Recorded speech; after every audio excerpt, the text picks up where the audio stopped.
Mais mon prochain invité, lui, gravit des sommets comme l'Everest en 2007. Et cette fois, ce professeur des écoles nous emmène en terre inconnue. Bonjour Éric Bataillou, en duplex depuis les locaux de France 3 Antibes. Bonjour Karine. Alors vous êtes un aventurier explorateur, mais avant tout vous êtes quand même enseignant.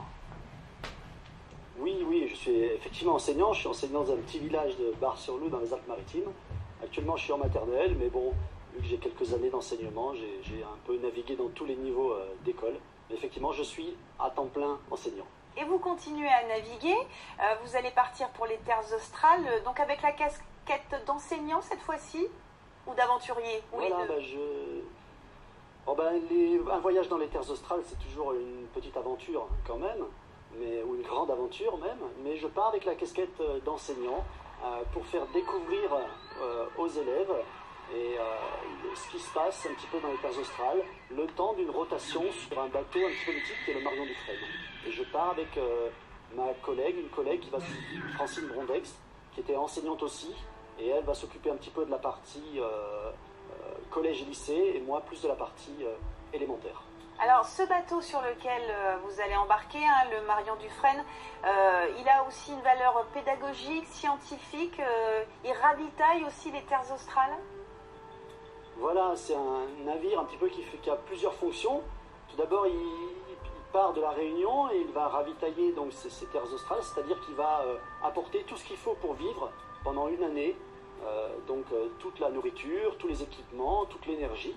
Et puis il profite aussi du voyage pour changer le personnel au niveau des bases scientifiques, puisque ces îles, il n'y a pas d'habitants permanents, et elles sont accessibles uniquement par ce bateau-là. Et on profite donc de la rotation de ce bateau pour changer les équipes de scientifiques, mais aussi tout le personnel qui va être utilisé, qui est nécessaire pour faire vivre les bases dans des conditions d'isolement. Éric, et aussi, il sert aussi, oui. Pourquoi aller dans les terres australes? Qu'est-ce qu'il y a de plus que dans le reste du monde? Alors ce sont quand même des terres un petit peu exceptionnelles, un environnement exceptionnel. Il faut savoir donc que les terres australes, il y a 3 districts, qui sont Crozet, Kerguelen et Amsterdam. C'est la plus grande réserve naturelle française. Il faut bien imaginer, pour se donner un ordre d'idée, que la surface de la réserve naturelle des terres australes, c'est plus important que la surface de la France métropolitaine. Donc c'est un environnement exceptionnel, un environnement préservé. Et puis il y a toute cette aventure humaine aussi, tout ce défi logistique pour faire ce ravitaillement. Donc, et beaucoup de recherches aussi qui sont faites dans les terres australes. Et nous, on va essayer de faire partager cette recherche de manière la plus vivante et la plus interactive possible auprès des classes qui se sont inscrites pour suivre le projet. Éric, on va regarder pendant quelques secondes ce magnifique film sur les terres australes. C'est un petit peu vous apporter les terres australes dans votre maison. Regardez, c'est juste merveilleux.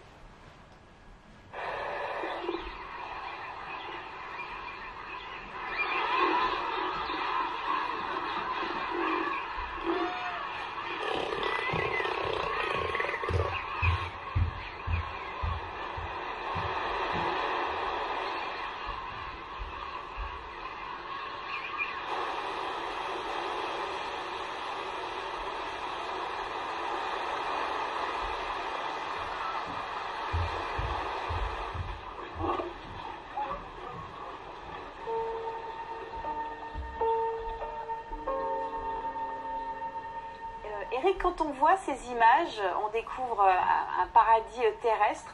Vous, à titre personnel, qu'est-ce qui vous motive dans ce projet? Alors c'est de partager en fait justement cet univers un petit peu extraordinaire. J'ai eu la chance moi de passer déjà 16 mois dans ces terres australes à Kerguelen. À l'époque, c'est quand j'ai fait mon service civique, on va dire. Et depuis, il y a toujours un petit peu l'idée de faire connaître, puisque ces terres sont relativement inconnues, et donc de faire découvrir toute la science qui se passe là-bas. Il y a un potentiel scientifique extraordinaire. Il y a des scientifiques qui travaillent depuis 50 ans sur des problèmes, sur des sujets, et pourtant on ne les connaît pas. Et donc j'avais envie de croiser ces aventures, de croiser mon cheminement professionnel en tant qu'enseignant, et donc de faire profiter les élèves et de se faire pencher les élèves sur ces problèmes, qui sont étudiés. Alors c'est des problèmes sur la biodiversité, c'est aussi le travail de tous les agents de la réserve qui travaillent sur les problèmes de protection de l'environnement, de protection de ces îles. Ces îles, elles sont situées dans des endroits fragiles, dans des endroits extraordinaires, des endroits durs, puisqu'il y a constamment des tempêtes, il y a souvent du vent, et donc la vie est fragile, et donc ces îles aussi sont fragiles. Donc, Eric, découvrir aux élèves.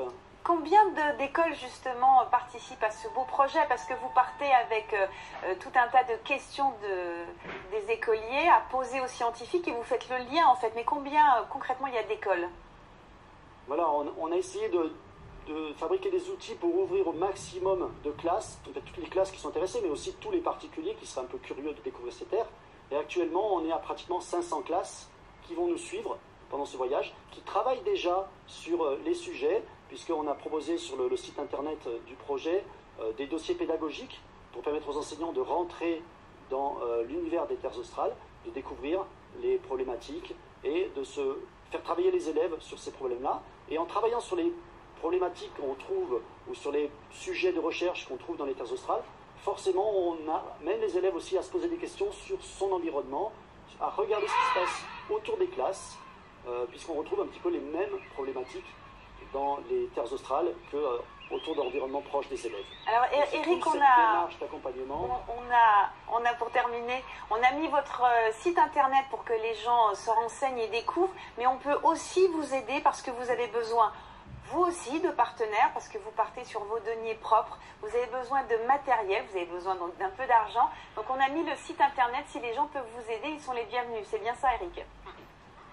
Oui, tout à fait. Oui. On travaille au sein d'une petite association, on est complètement bénévole, on a monté tout le projet sur notre temps libre et on est effectivement à la recherche de partenaires financiers ou de partenaires d'équipement pour compléter cet équipement qui va être nécessaire, puisqu'on est obligé effectivement de prendre du matériel audio, Merci du matériel beaucoup, vidéo. Eric.